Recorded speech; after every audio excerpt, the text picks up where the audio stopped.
This is Power Brands, the symbol of brand excellence which celebrates and recognizes the power that makes a champion. Welcome to the launch of Power Brands Global London International Forum for Equality Contentra Technologies USA presentation, a CICR Europe initiative and in association with Plan Man Media India. Ladies and gentlemen, my name is Adrian and along with my colleague Eddie, we are going to be your hosts for this evening. We'd like to welcome you to the Kia Oval, home to the Surrey County Cricket Club since 1845. Could you please welcome back to the stage Mr. Aaron Damchar.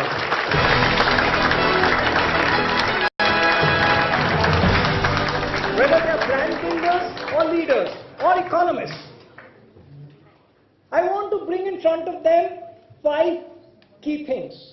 5 things that I believe are going to shape our future. So what are these 5 things that I want to talk about, which I think is going to impact brands, which I think is going to impact businesses, which I think is going to impact your lives, the way you think, and most importantly, it's going to impact what Sir said, your teenage children, because they are going to be growing up in a world diametrically different from the world that we have seen in the last 500 odd years. The first thing that's going to change in the next 5 to 10 years is going to impact our life in the biggest possible manner, and it is the most important change, is education. Education is going to become absolutely free all over the world. It's already become. If you want to go to one university, that's the YouTube University.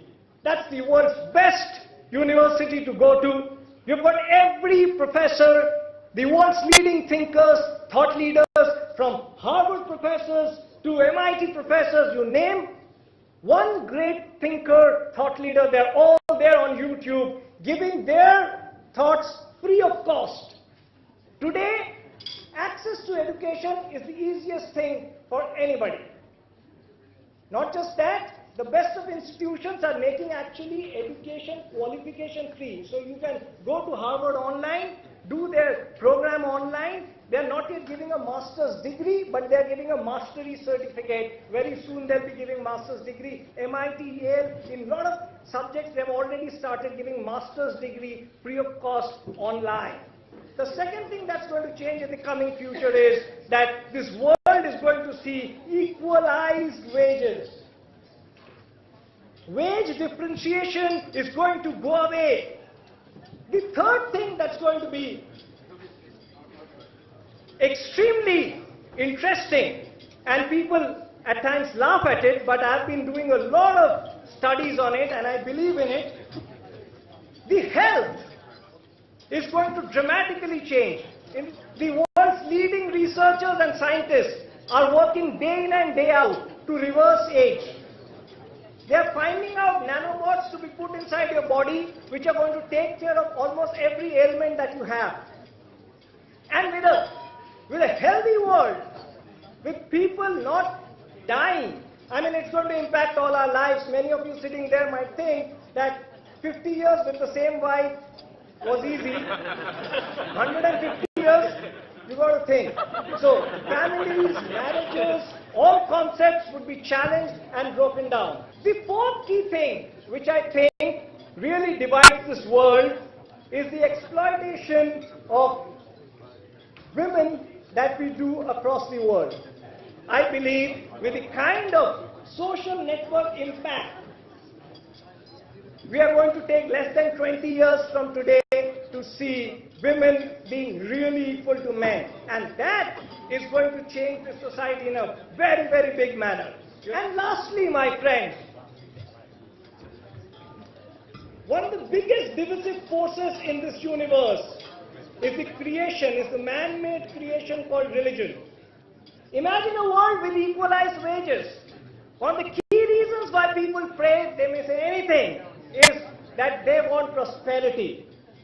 And when they see the world more equal, when they believe actually that they are getting paid what they are worth, and they don't have anything else to be too jealous of, the reasons for prayers is going to go down. And imagine a world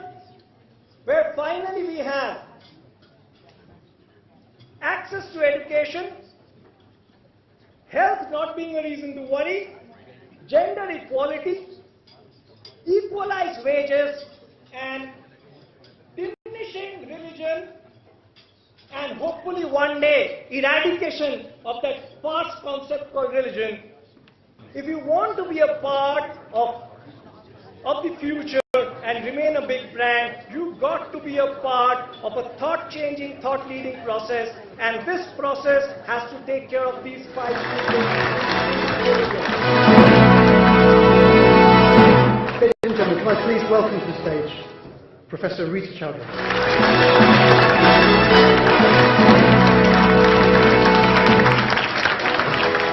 Good evening, everybody.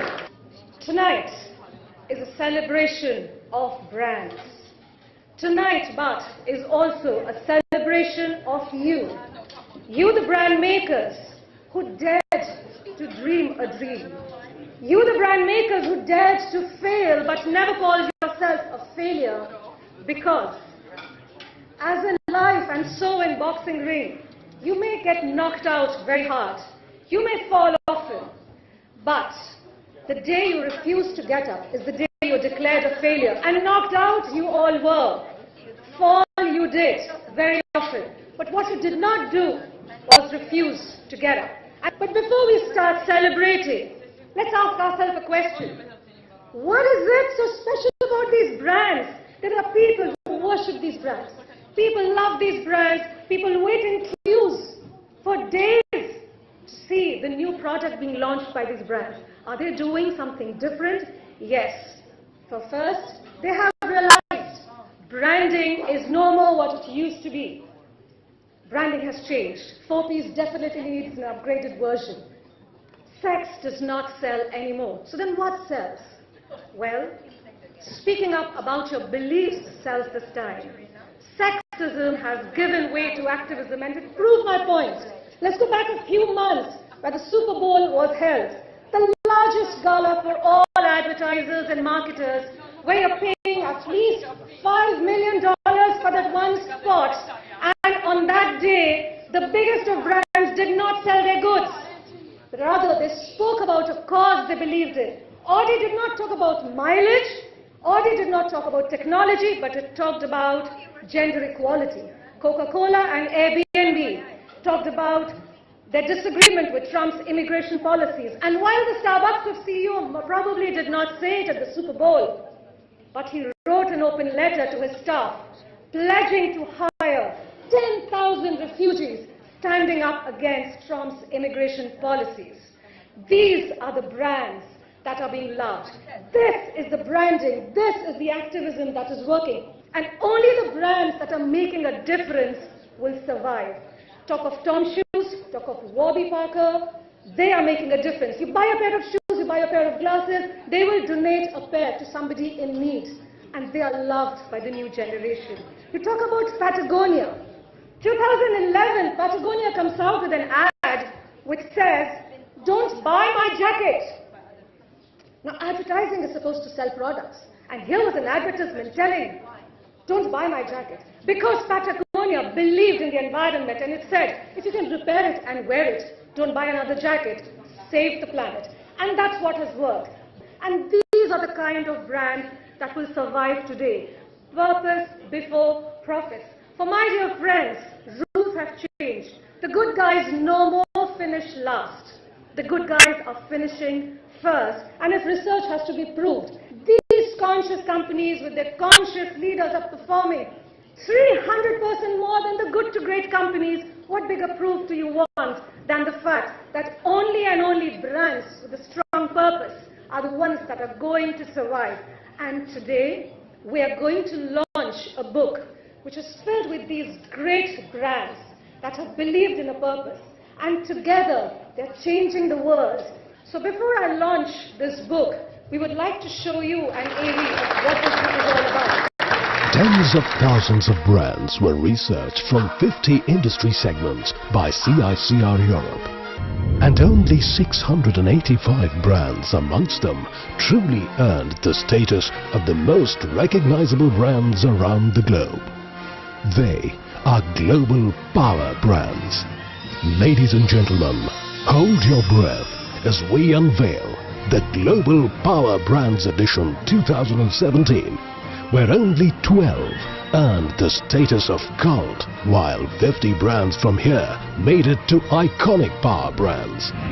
Ladies and gentlemen, may we present the Global Power Brands 2017.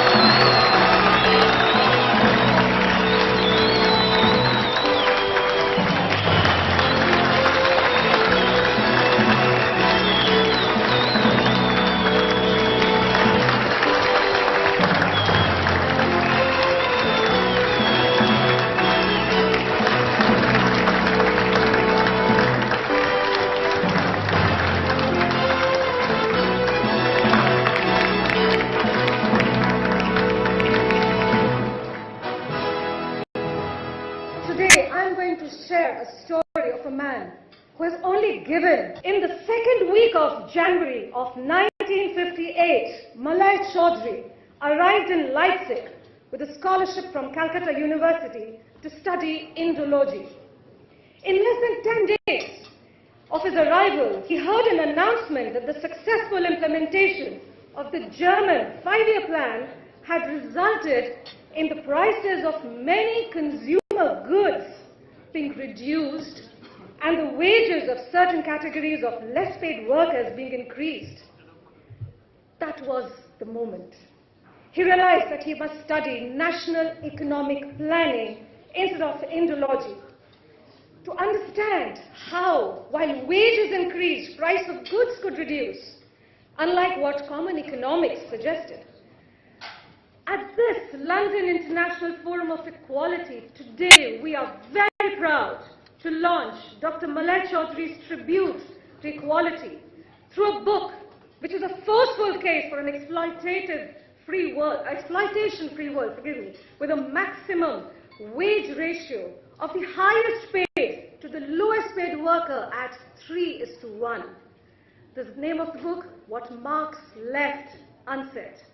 And to launch this book, may I please invite on stage Professor Arindam Chaudhry and our very, very dear Nima Jabovi to please come on stage. But before that, can we have a small message from the man himself who could not make it?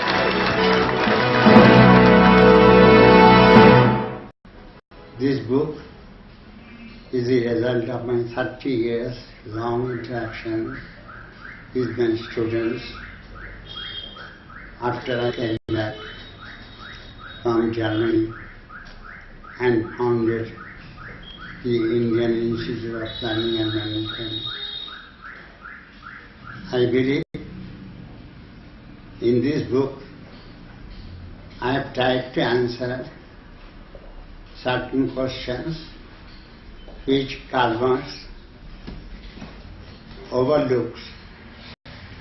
He spoke of to each according to contribution, so that there is no exploitation in society.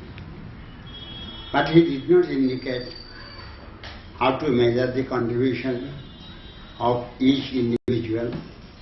As a result, in different socialist societies, they set their own standard. In the Soviet Union, to begin with, they decided that the highest wage could be 10 times more than the lowest wage. In China, it was 5 times for the highest wage earners than the lowest wage earners. These are all arbitrarily decided. In this book, I have tried to remove that arbitrariness and set certain standard so that one can more or less precisely measure the contribution of individuals.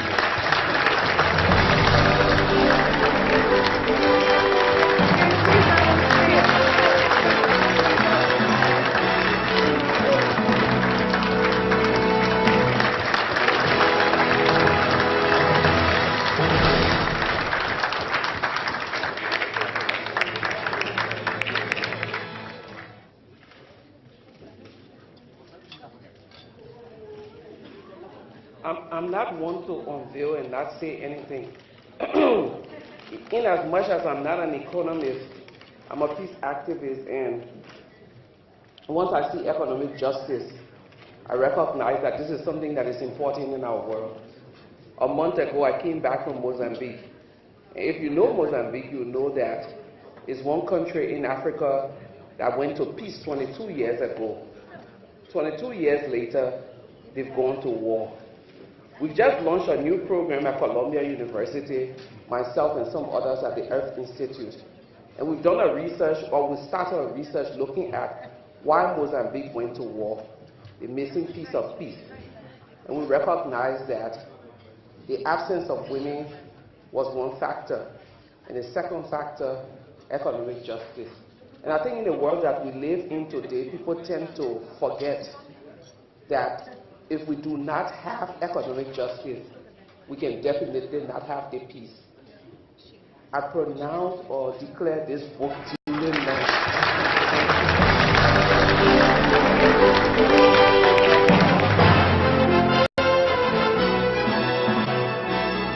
It's a great pleasure for me to be here today in this fabulous cricket ground, meeting so many of the power brands that are assembled here. You've asked me to talk for a few minutes about international development. The aim of development is to tackle conflict, to stop it starting. Once it's started to bring it to a conclusion, and once it's over, to reconcile people and bring them back together again, which was the reason I first went to Rwanda. And I know that you've been kind enough to present a prize tonight to Project Umubano. It's really a prize recognising the role of the Conservative Party in Britain for its actions in Rwanda and in boosting international development.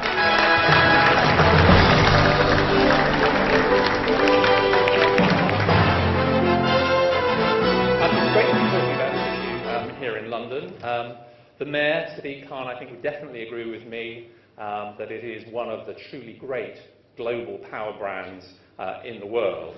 And I know that Sadiq would really wish me to welcome everybody here this evening, but also in particular all those who have come to London who are not from London for this evening, and also to thank the Oval for their hospitality as well.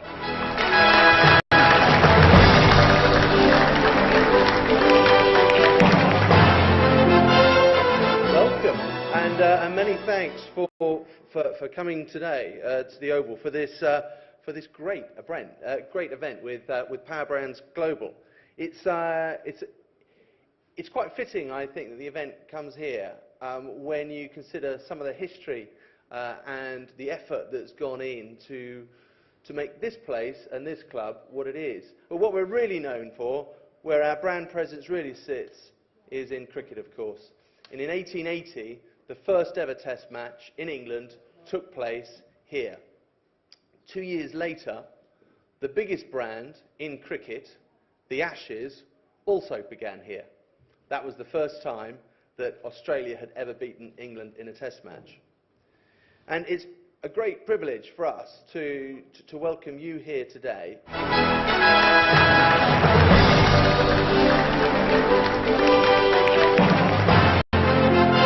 It is amazing how one individual and one experience can change your life. And so Andrew twisted my arm to come out to Rwanda and put me at this school in probably one of the poorer parts of Kigali, and there are 83 children there.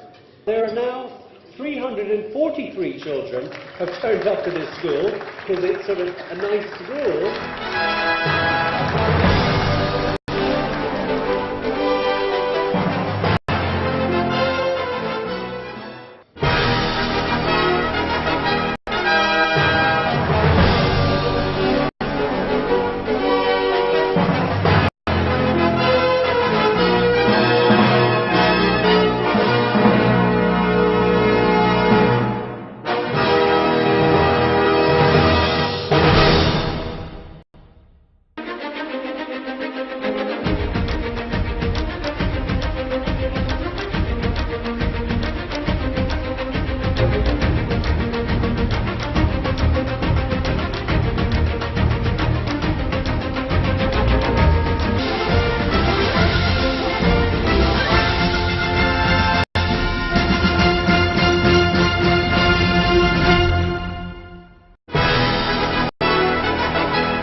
Ladies and gentlemen, may we now present to you the super leaders from all walks of life for their outstanding contribution towards the industry and society, and for powering the globe on an ever-evolving orbit, as we induct them into the Power Brands Hall of Fame.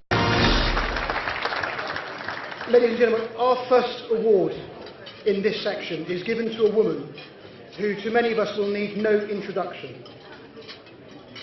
Lima Gabawe is one of the world's highest profile peace and women's rights activists after her 2004 mass action for peace helped push Liberia from a state of civil war to a place of peace.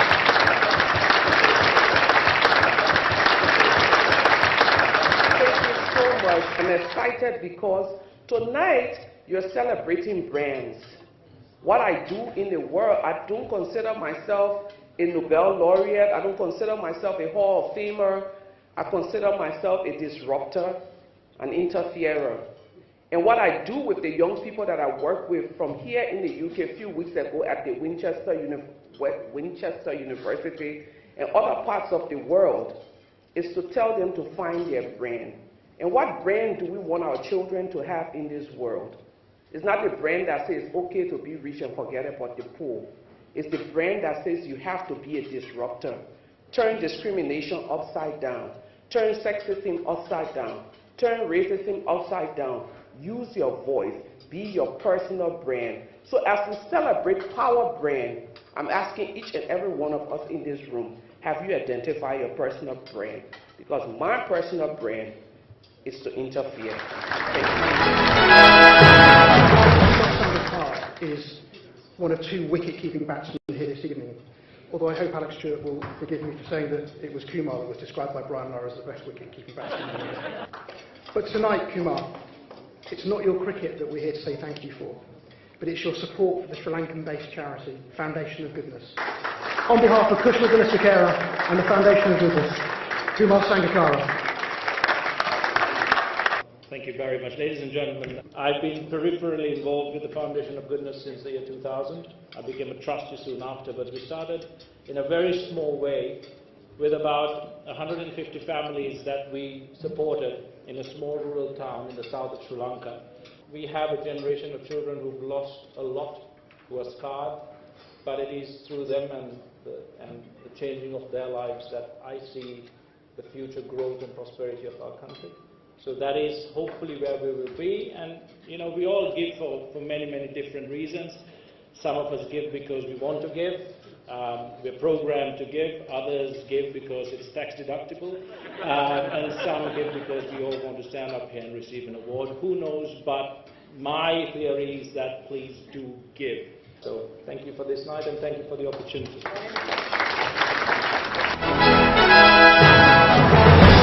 Professor Sir Robert Worcester was the founder of Mori and is now the chairman of Ipsos Mori. That's probably enough to get him awarded in its own right. But he's here tonight in his capacity as Vice Chairman of the Magna Carta Trust and Chairman of the Magna Carta Trust 800th Anniversary Celebration.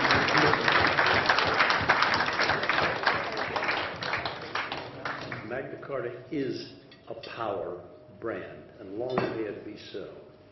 It is certainly in my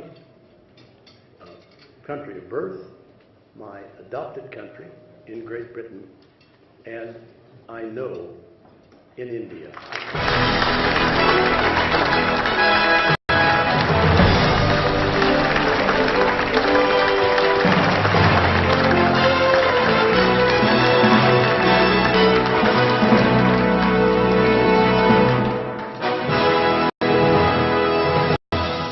Well, really, I do not have much to say, just to express that I am really delighted to be here, and on behalf of my friend Elias Figueroa, to receive this award.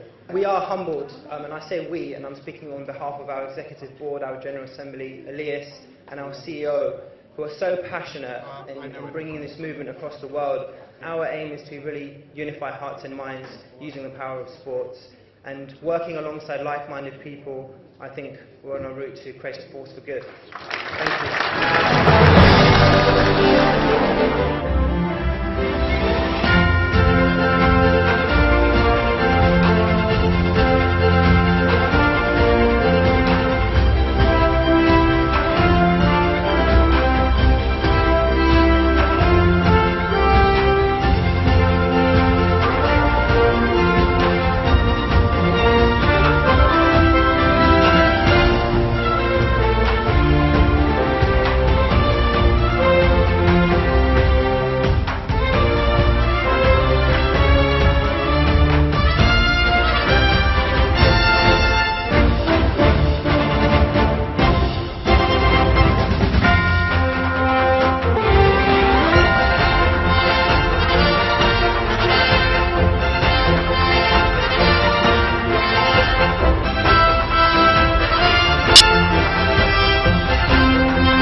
At Hero, we started off as a very small company in 1956 when my father and my uncle came from Pakistan with little education, no capital, no network, and built a $7 billion business with 45,000 people in North India.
Ladies and gentlemen, thank you very much for coming. Please show your appreciation to all